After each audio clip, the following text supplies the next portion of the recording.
उपमुख्यमंत्री एकनाथ शिंदे आज कुंभमेळ्याला जाणार। दिल्लीहून शिंदे जाणार प्रयागराजला। शिंदेचे आमदार खासदार कुंभमेळ्यात राहणार उपस्थित। कुंभमेळ्यावरून टीका करणाऱ्यांचा मोदींकडून समाचार। गुलाम मानसिकतेचे लोक धर्म परंपरेवर हल्ला करतात। परदेशी शक्तींच्या पाठिंब्याने विरोधक टीका करतात। पंतप्रधान मोदींचा विरोधकांवर हल्लाबोल। पुण्यश्लोक अहिल्यादेवी होळकर यांच्या 300व्या जयंतीनिमित्त त्यांच्या जन्मगावी चौंडी येथे राज्य मंत्रिमंडळाची बैठक व्हावी। खासदार धैर्यशील मोहिते पाटील यांची मागणी।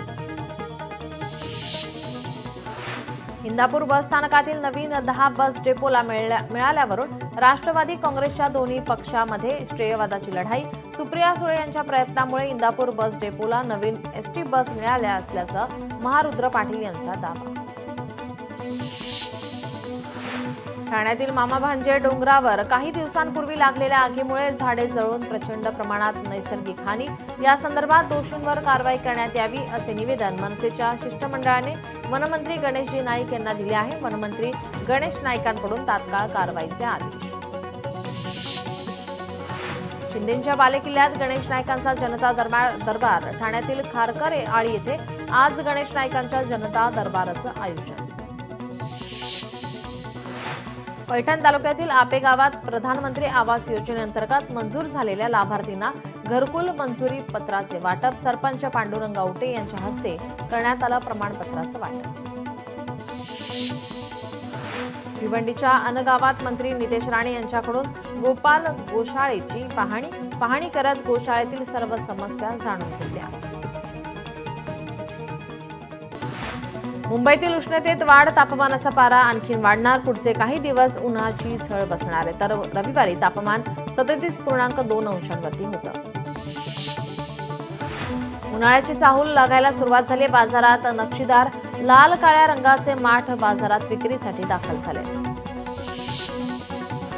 महाशिवरात्रीला होणार महाकुंभमेळ्याचा समारोप। महाकुंभाचं शेवटचं शाही स्नानही 26 फेब्रुवारीला होणार।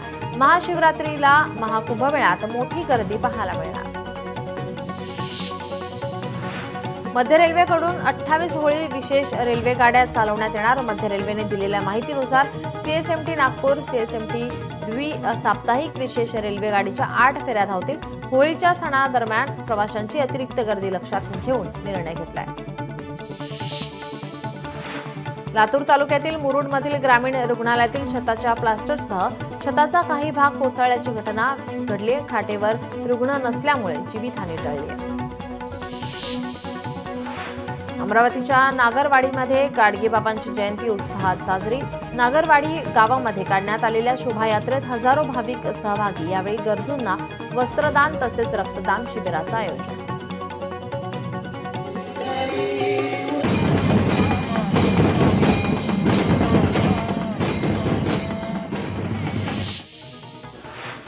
कंधार शहरातील बुद्ध विहारात संत गाडगे महाराज यांची जयंती मोठ्या उत्साहात साजरी।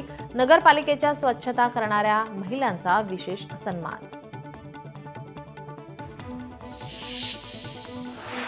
संत गाडगेबाबा अमरावती विद्यापीठाचा 41वा दीक्षांत समारंभ। 168 सुवर्णपदक रौप्य पदक देऊन विद्यार्थ्यांचा केला गौरव। राज्यपाल CP राधाकृष्णन आणि सर्वोच्च न्यायालयाचे न्यायमूर्ती भूषण गवई यांची प्रमुख उपस्थिती।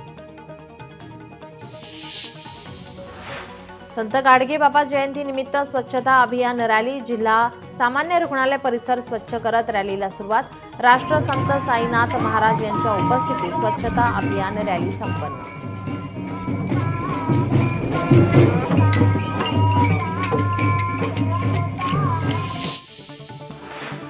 संत गाडगेबाबा जयंतीनिमित्त करण्यात आली सर्व वृद्धांची आरोग्य तपासणी। 70हून अधिक वृद्ध महिला पुरुषांचा सहभाग। ठाण्यात स्वच्छ जल स्वच्छ मन अंतर्गत सिद्धेश्वर तलाव स्वच्छता अभियान संत निरंकारी चॅरिटेबल फाउंडेशनच्या माध्यमातून राबवण्यात आली मोहीम। सिद्धेश्वर तलाव परिसर निरंकारी अनुयायांनी चकाचक केला। 500हून अधिक स्वयंसेवकांचा स्वच्छता अभियानात उत्स्फूर्त सहभाग। कारंजातील शंकरपटात लखन महाराज बैल जोडीने पाहिलं पारितोषिक पटकावले। नितीन दर्यापूरकर मित्र परिवाराकडून 3 दिवसीय शंकरपटाचं आयोजन। तीन गटामध्ये पारितोषिकांमध्ये जंगी शंकरपट संपन्न.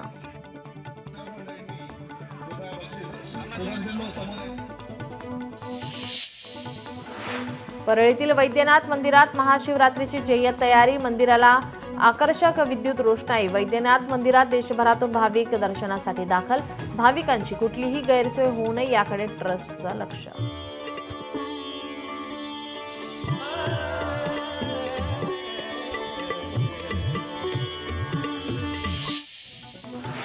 परभणीत गहू काढणी अंतिम टप्प्यात. सहाय्याने आता शेतकऱ्यांकडून शेतातील गहू काढला जातोय. यंदाच्या गहू पिकांवर शेतकऱ्यांची मदार अवलंबून राहणार. येत्या काही दिवसात राज्यात नवा गहू बाजारात येणार. त्याआधी सरकारनं व्यापाऱ्यांकडील गव्हाच्या साठ्याची मर्यादा कमी करण्यात आली. सरकारनं व्यापाऱ्यांना असलेली 1000 टन गहू साठवणुकीची मर्यादा आता थेट 250 टनांवर आणल्याची माहिती समोर आहे. पीएम किसान योजनेचा 19वा हप्ता आज जमा होणार. पंतप्रधान नरेंद्र मोदी आज बिहारच्या भागलपूर येथे शेतकरी मेळाव्यात उपस्थित राहणार. कार्यक्रमाला मुख्यमंत्री देवेंद्र फडणवीस आणि कृषी मंत्री माणिकराव कोकाटे व्हीसीद्वारे हजर राहणार आहेत. राज्यात हरभऱ्याच्या दरात मोठी घट. 11 लाख टन हरभरा आयातीला परवानगी दिल्याने दर कोसळले. हरभऱ्याला 5560 रुपयांचा हमीभाव. प्रत्यक्षात हरभऱ्याचे भाव सरासरी 5000 रुपयांवर. जळगावमधील MIDC पोलीस स्टेशनमधील हद्दीत एका कंपनीतील 3 लाखांची रोकड लांबवली. चोरटे सीसीटीव्हीमध्ये चित्रित. पोलिसांकडून गुन्हा दाखल. साताऱ्यातील वाढे फाटा परिसरात मोटरसायकल चोरणारा अटकेत. चोरांकडून 3 मोटरसायकली जप्त. सातारा शहर पोलिसांकडून कारवाई. जळगाव शहरातील शाहूनगरमध्ये 5,34,000 रुपयांचे MD ड्रग्ज जप्त. संशयितांविरुद्ध शहर पोलीस स्टेशनला अंमली पदार्थ विरोधी कायद्याअंतर्गत गुन्हा दाखल. यवतमाळच्या राळे गावात बनावट दारू निर्मिती रॅकेटचा राज्य उत्पादन शुल्क विभागाने केला पर्दाफाश. कारवाईत 20 लाखांचा मद्यसाठा जप्त करून 2 जणांना घेतलं ताब्यात. बनावट नोटांची अदलाबदल करण्यासाठी आलेल्या 3घांना सापळा रचून जेरबंद. पालघरमधील वाड्याच्या पालीतील घटना. या प्रकरणी अधिक बनावट रुपयांच्या नोटा जप्त.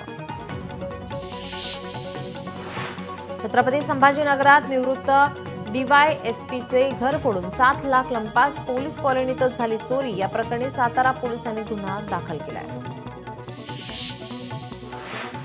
समृद्धी महामार्गावर कार उलटून 2 जणांचा मृत्यू. ओव्हरटेक करण्याच्या प्रयत्नात चालकाला लागली डुलकी. कार उलटून बॅरिगेड्सला धडकली. जालन्यात 5 मजुरांच्या मृत्यू प्रकरणी 3घांविरुद्ध गुन्हा दाखल. जालन्याच्या जाफराबाद तालुक्यातील पासोडी शिवारात घडली घटना. नेरुळ पाम बीच मार्गावर भीषण अपघात. गाडीवरील नियंत्रण सुटल्यामुळे 4 चाकी वाहन चालक थेट नारळाच्या झाडाला धडकला. चालक रुग्णालयात दाखल.